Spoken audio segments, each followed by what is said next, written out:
cool thing about this wrap is that I made it with just tortillas, no flour. Just tortillas.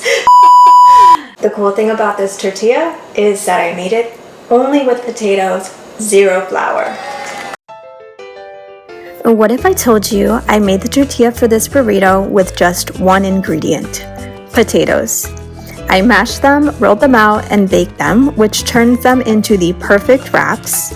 I'll be using this wrap for what I like to call my healing burrito because I'm only filling it with ingredients that nourish my body, like my carne asada style mushrooms, a tomatillo guacamole, and lots of fresh herbs. If you're new here, hi, I'm Amanda. I eat a plant-based diet centered around the healing foods listed in the medical medium books.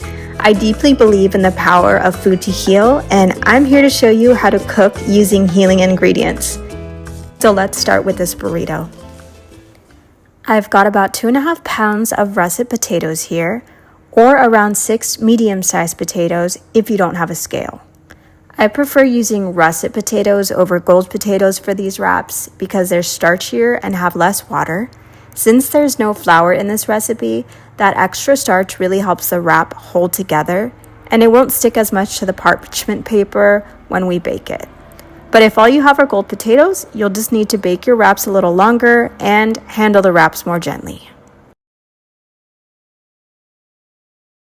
Now you're going to steam your peeled and diced potatoes in a pot filled with a few inches of water for about 20 minutes or until fork tender. During this time, I start making my tomatillo salsa for my guacamole. You're going to start by peeling the husks off your tomatillos.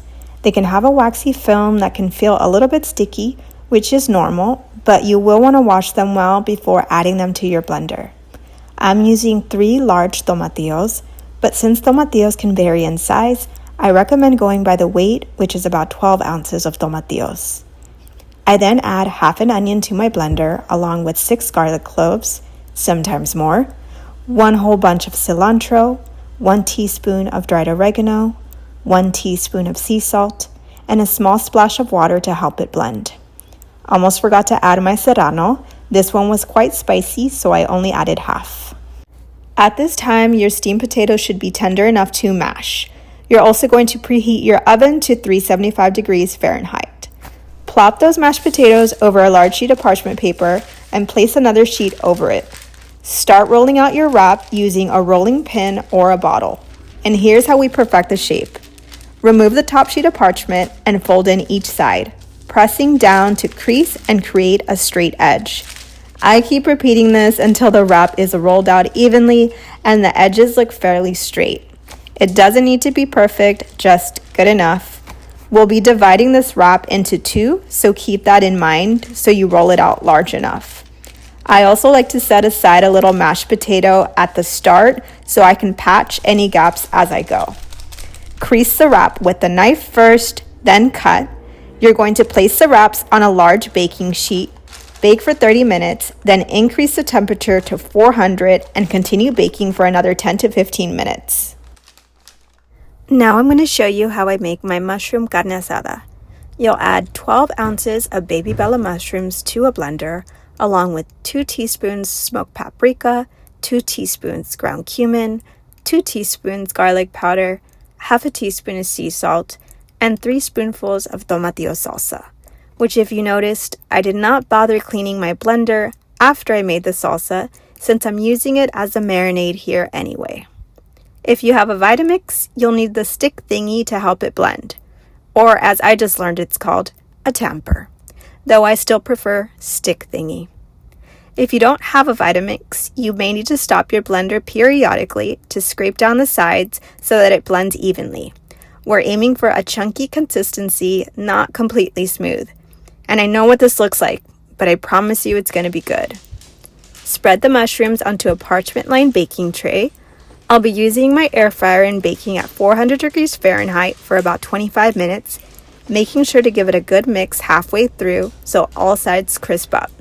If you're using a standard oven, you may need to bake it twice as long. Now to make the guacamole, which, side note, if you're keeping it overt fat-free, you can also steam green peas and blend them with a little tomatillo salsa for a pea guacamole instead of avocado.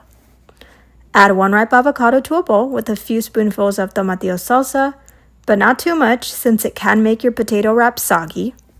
Add a pinch of sea salt, and you've got a delicious tomatillo guacamole. I also want to add more fresh ingredients to my burrito, so I'm going to dice up onions, chop cilantro, and wash some romaine lettuce.